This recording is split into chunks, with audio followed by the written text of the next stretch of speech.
39 people, identical uniforms, matching shoes, and a belief so powerful it led them to their deaths.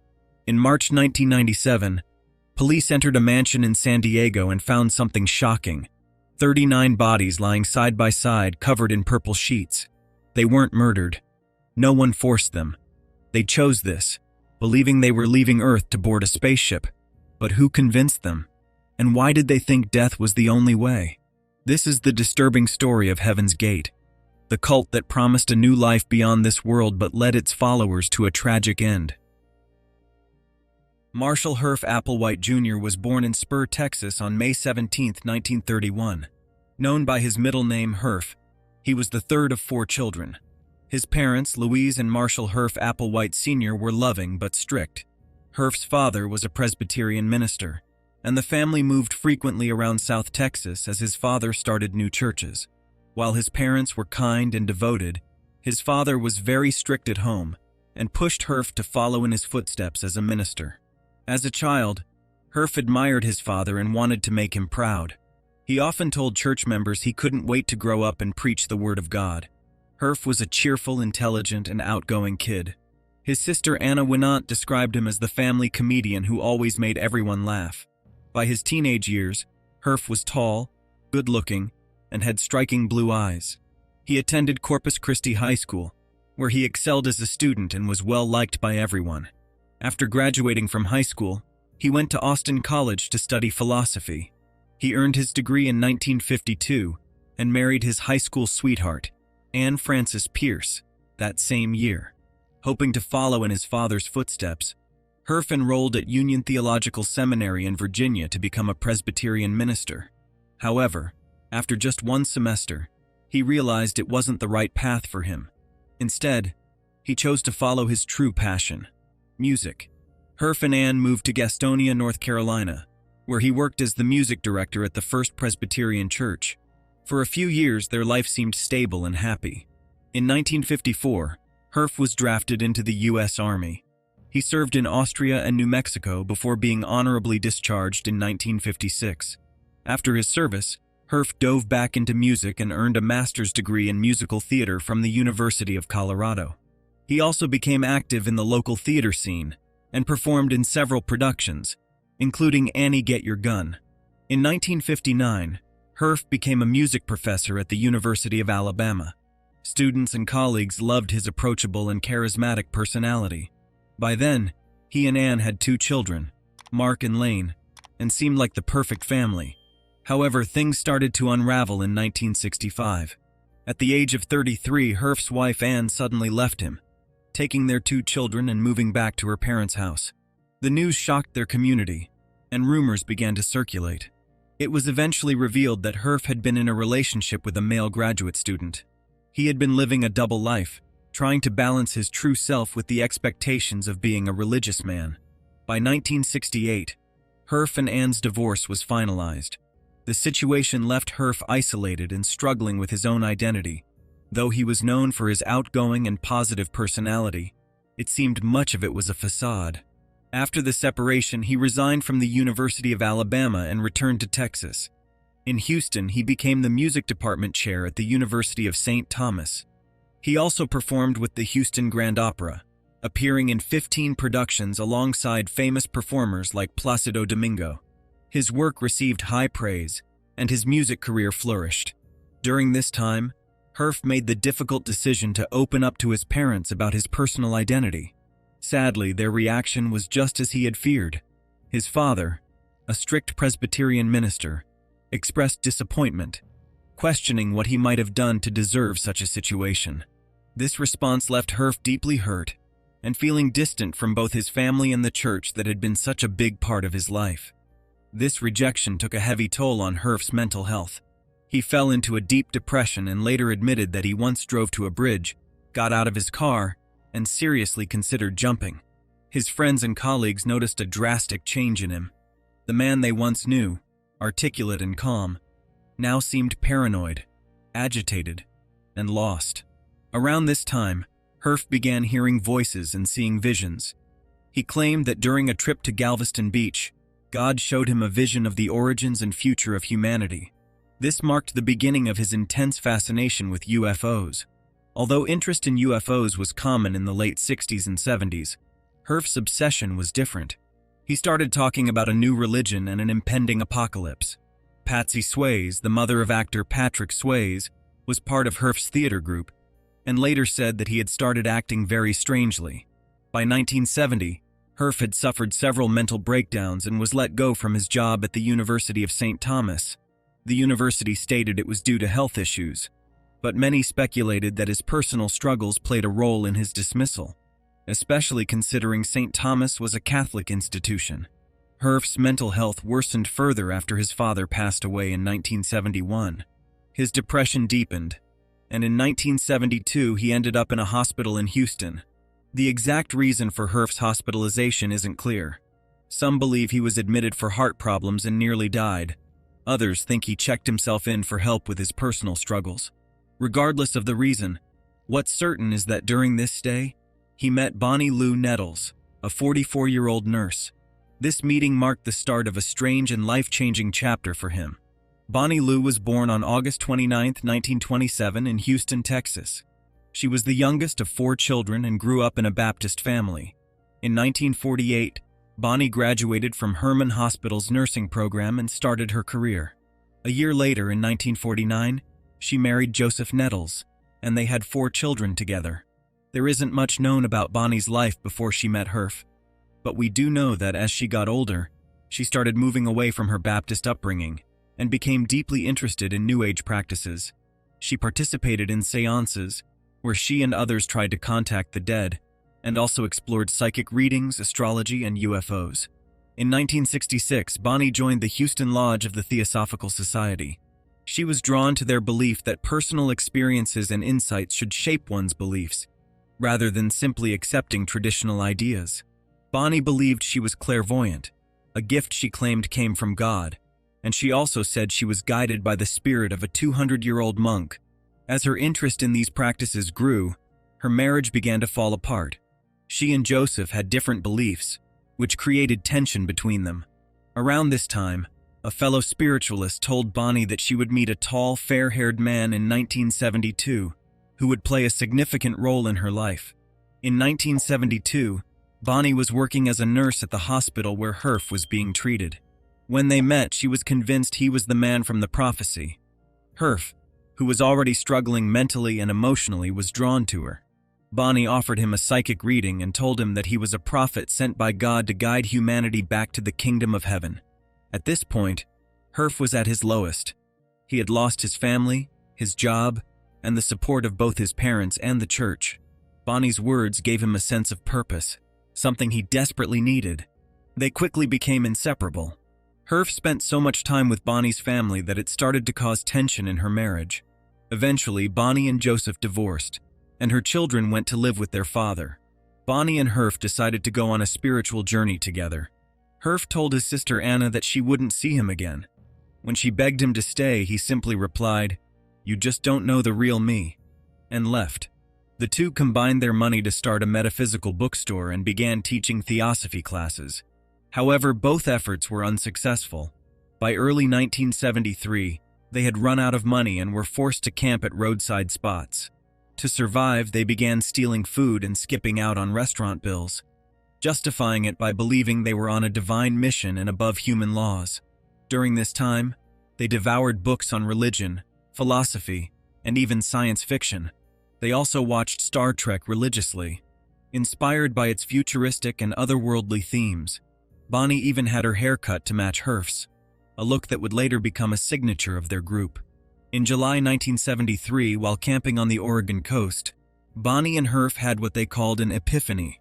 After reading the Bible's book of Revelation, especially chapter 11, they believed they were the 2 witnesses mentioned in the text. According to Scripture, these witnesses would be martyred, resurrected, and taken to heaven on a cloud.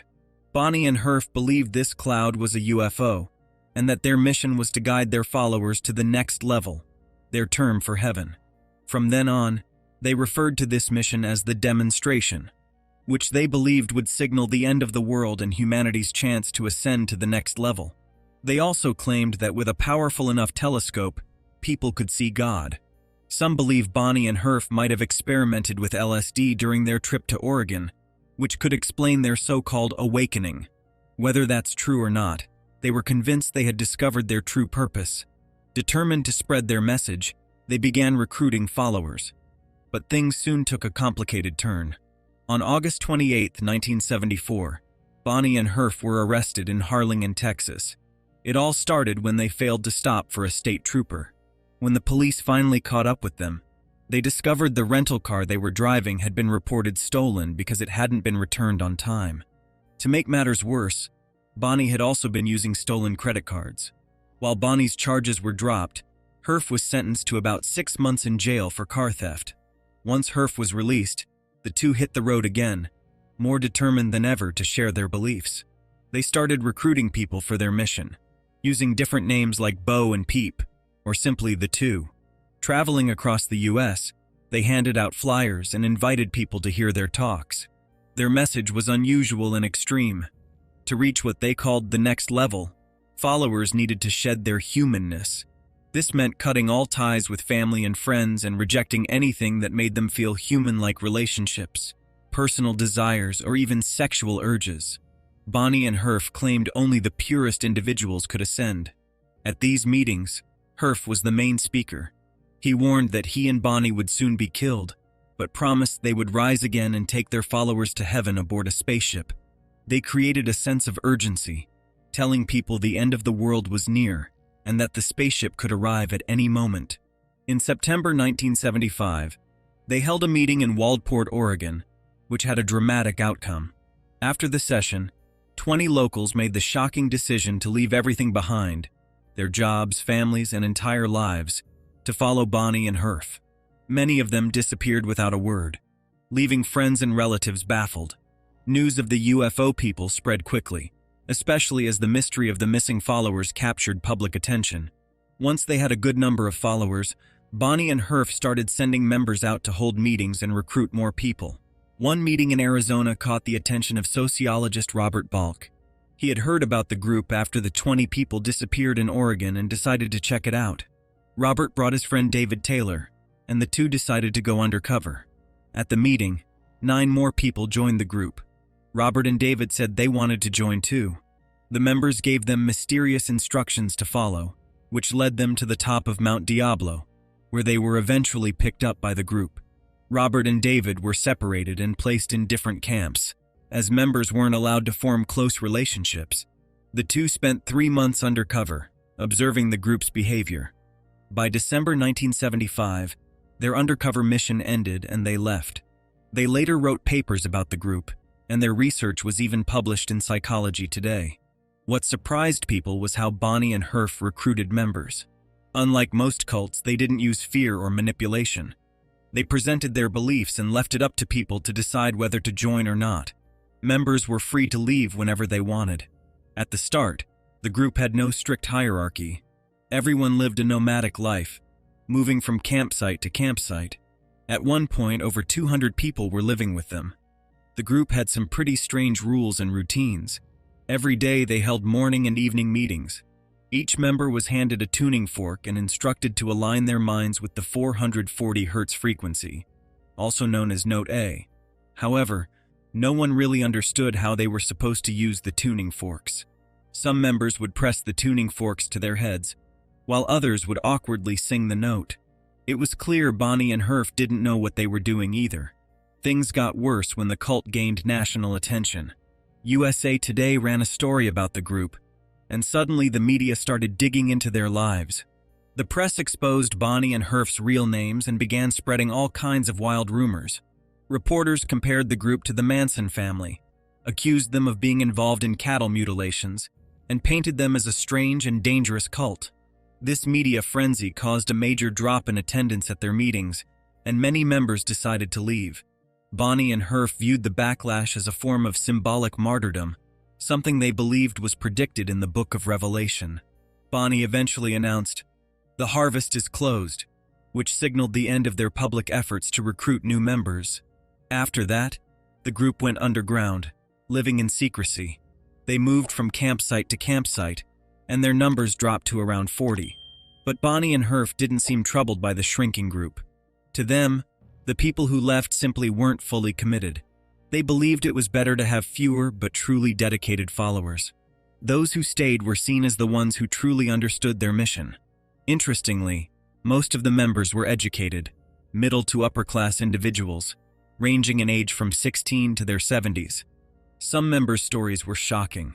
Joyce Scala, a former beauty queen and TV personality, left her husband and twin daughters to join the cult after attending just one meeting. Margaret Field, a valedictorian with a master's degree in computer science, joined after her marriage fell apart. John Craig, a successful real estate agent with 6 kids, simply left a letter for his wife, explaining he had joined the cult and detailing how to access their bank accounts. The cult members had to abandon all personal attachments. Bonnie and Herf even assigned them check partners, whose job was to keep each other in line. Members were rarely allowed privacy, even going to the bathroom with their check partners sometimes. Every single action was considered a test, and perfection was expected at all times. To distance members from their past lives, Bonnie and Herf created new terms for everyday things. The house was called the Craft, bedrooms were rest chambers, and even laundry rooms became fiber labs. Sexuality was not allowed, and men had to record any wet dreams, which felt embarrassing. Life in the group was strictly controlled, even in small ways. For example, everyone's pancakes had to be the same size, and everyone got the same amount. The women in the group weren't allowed to wear makeup, and everyone had the same bowl cut. They also wore similar clothes like button-up shirts, slacks, and athletic shoes. This was all part of the plan to make them look genderless and remove any individuality as if they were just part of one big group. They could watch some TV, but only shows Herf approved, like Star Trek. Herf became fascinated with the Borg from the show. They were a group of cybernetic villains who shared a hive mind, something that closely matched what Herf and Bonnie wanted for their followers. No individuality, just total uniformity. Surprisingly, there weren't harsh punishments for breaking the rules. If someone didn't want to follow anymore, they could leave. As far as we know, there was no physical abuse in the group. Some members left, returned to their families, and later came back. Herf even gave departing members bus money and said there were no hard feelings. By 1977, the group lived a strict, monk-like life. They were celibate and focused on reaching a higher state of being. They acted like robots, detached from human desires. Watching footage of them, the members seemed almost childlike, always smiling and innocent-looking. To erase their past identities, they were given new names with 6 letters, all ending in Odi. The first 3 letters were often taken from their original names. For example, someone named Summer might be called Sumati. This naming system made them feel like little members of the Kingdom of Heaven. By 1980, the cult had been active for 5 years, and parents were desperately searching for their missing children. One mother, Nancy Brown, started the Parents Network to share information and updates about the cult. Herf and Bonnie strongly disliked this group. They felt that the parents should respect their children's decision to join, as they were all adults. In 1985, while living in Dallas, Texas, Bonnie got sick. She was diagnosed with cancer in her eye. She had surgery to remove the eye and got a prosthetic, but the cancer had already spread to her liver. Bonnie passed away on June 19, 1985, just 3 weeks after telling the group about her illness. Her death devastated everyone, especially Herf. Bonnie's death raised a big question for the group. If they were supposed to be aliens in human bodies, why didn't Bonnie ascend to her alien form when she died? Herf quickly came up with an explanation. He told the group that Bonnie's body broke down, but her next-level consciousness had moved on. This new explanation changed the cult's teachings. Transformation into an alien form wasn't physical. It was spiritual. Members would leave their bodies behind when they died. In October 1985, Herf did something unexpected. He allowed members to visit their families. It's unclear whether he was trying to calm down the Parents Network or had another reason, but the group scattered across the country to see their loved ones. For many families, this was the first time in years they had seen their children. Some didn't even know if their children were still alive. One story from this time stands out.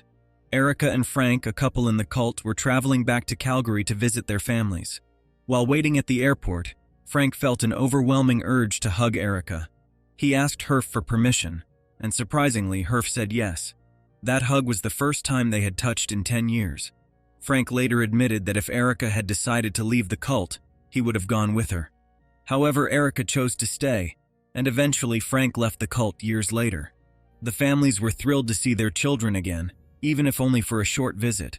The families of the cult members begged them to stay, but in the end, only one person chose to remain with their family. The rest went back to Herf. After Bonnie passed away, Herf was left without his main support system. Bonnie had always been the true leader, the one Herf relied on for advice and direction. Without her, he became more controlling and even claimed that he was Jesus Christ while saying Bonnie had been God the Father. One day, Herf decided that the whole group needed to marry him. They held a ceremony where Herf sat in the middle of the room, and each member came up one by one. He placed a gold ring on their finger, kissed their forehead, and declared them married. If you look at pictures of the group, you can spot some of them wearing those rings. Even though Herf had committed to a celibate lifestyle, he still struggled with his sexuality. This could explain why celibacy became a key rule in the cult. One of his closest helpers, Dick Joslin, had been with the group from the beginning. Dick was gay, and one day Herf told him he could no longer be his helper because he was feeling attracted to him. This deeply hurt Dick, as he was proud of his role in the group. Herf's struggles with his desires became overwhelming after he had a wet dream. He shared his frustration with the group, saying he wanted to get rid of these urges for good. That's when a member named Stephen MacArthur, also known as Sorority, suggested castration as a way to suppress the desires. Herf thought this might be the solution he needed. He didn't force anyone, but he gave the men the option. Some agreed, others didn't. Wanting to avoid drawing attention from outside doctors, a former nurse in the group, Julie Lamontagne, volunteered to perform the procedures. They set up a castration room and hung a sign on the door that read Mexico. This way, if the authorities got involved, they could claim the procedures were done in Mexico. When the time came, the men competed to be the first to undergo the procedure. Sorority won the toss and was the first on the table. Julie carried out the procedure, but things went wrong. Sorority's scrotum swelled up, and he was in a lot of pain. The group panicked, unsure of what to do. They were scared to take him to the hospital because they weren't sure if what they had done was legal. Eventually, they had no choice but to seek medical help. They dropped him off at the hospital and later disposed of his removed testicles in the ocean to avoid suspicion. Sorority recovered, and after that, the group found a doctor willing to perform the procedures. In total, 7 men, including Herf, were castrated. However, some members started feeling uneasy about the direction the group was taking and decided to leave. Among those who left were Susan and Wayne Cook, a couple who had abandoned their 10-year-old daughter Kelly to join the cult. When Susan and Wayne finally returned home, Kelly was already 16 years old. She was happy to have her parents back but constantly feared they would leave again. Sadly, her fears were right. Over the years, her parents left and rejoined the cult. Kelly described how heartbreaking it was to watch them leave, feeling like she wasn't enough of a reason for them to stay. By the early 1990s, the cult had been active for over 15 years. As the year 2000 approached, fear of the millennium bug spread, with many people believing it could bring about the end of the world. Herf saw this as an opportunity to recruit more members. The cult launched a satellite TV series called Beyond Human, where Herf and other members discussed their beliefs and invited people to join them. They took out a massive $30,000 ad in USA Today on May 27, 1993, warning people that the Earth was about to be recycled and urging them to join before it was too late. They even included a P.O. box for those wanting more information. The group also started sending out VHS tapes of Herf Applewhite explaining their beliefs and encouraging people to join. They went back to hosting in-person meetings like they had in the 70s, but this didn't go as planned. At one meeting in Portland, Oregon, things got awkward. At one of their meetings, a man in the audience spoke up saying, "Didn't 2 people, Bo and Peep, come here in the 70s promising a spaceship to heaven? What happened to that?" The group could only respond, "No, that didn't happen." The mood was tense and it was clear that most people weren't taking them seriously. These meetings didn't bring in many new followers. Only a few former members returned. The group shifted to the internet and created a website, heavensgate.com, where they shared their beliefs. Herf claimed he was Jesus Christ and repeated their ideas about UFOs and the next level. But instead of gaining followers, the website became the target of ridicule and cyberbullying. Despite the mockery, the site is still online today, a chilling reminder of what would eventually happen. By 1993, the group began seriously discussing how they could leave Earth. They were deeply impacted by the 51-day standoff between the Branch Davidians and federal agents in Waco, Texas that year. Watching it unfold, Herf grew worried that Heaven's Gate might face a similar outcome. He even suggested buying guns to provoke a raid, but the members disagreed. They didn't want a violent or uncertain end. After much discussion, Herf proposed suicide as their exit plan. Most agreed, but 5 members, including Sawyer, decided to leave. Sawyer left not because of the suicide idea, but because he couldn't stop struggling with sexual urges.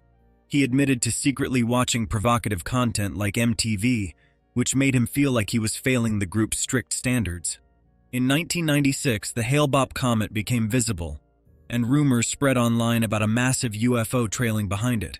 This was exactly the sign the group had been waiting for. They believed the UFO was their spaceship to the next level.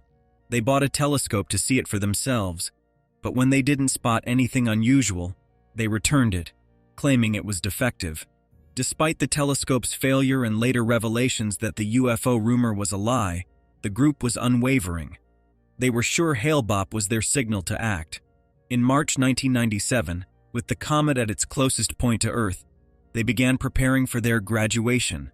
They decided this was the perfect time, as it was also near Easter. Before their final act, they took a series of trips to SeaWorld, Mexico, Las Vegas, and other places, almost as if they were saying goodbye to the world.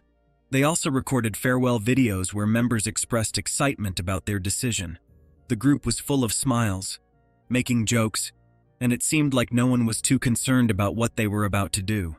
They wanted to make it clear that this wasn't something to feel sad about. Everyone was ready, and they were all choosing this path on their own. On March 22, 1997, the group made their exit.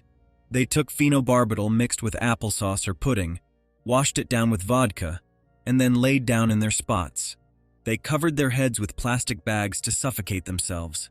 A few days later, on March 26th, a former member named Rio D'Angelo called 911. He had received a letter saying the group had committed suicide. Rio went to their house in San Diego and filmed what he found. The footage showed all 39 members dead, each wearing matching uniforms with Nike shoes on, and mostly covered by purple sheets.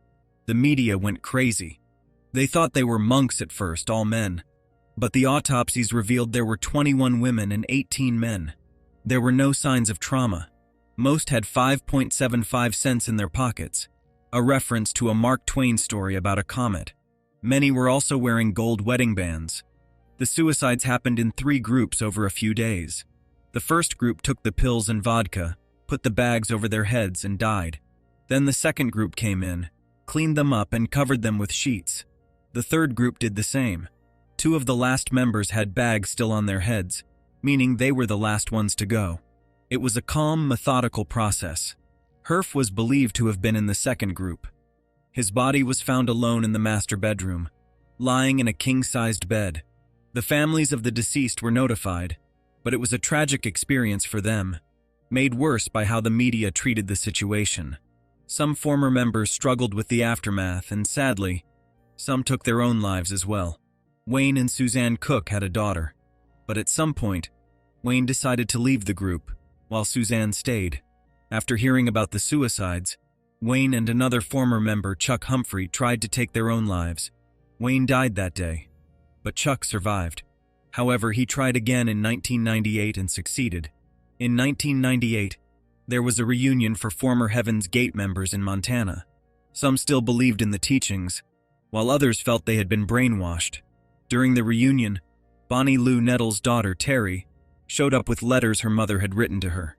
These letters, which were full of love and advice to fit into society, really shocked the group. They had been told to cut ties with their families, but Bonnie had kept in touch with her daughter.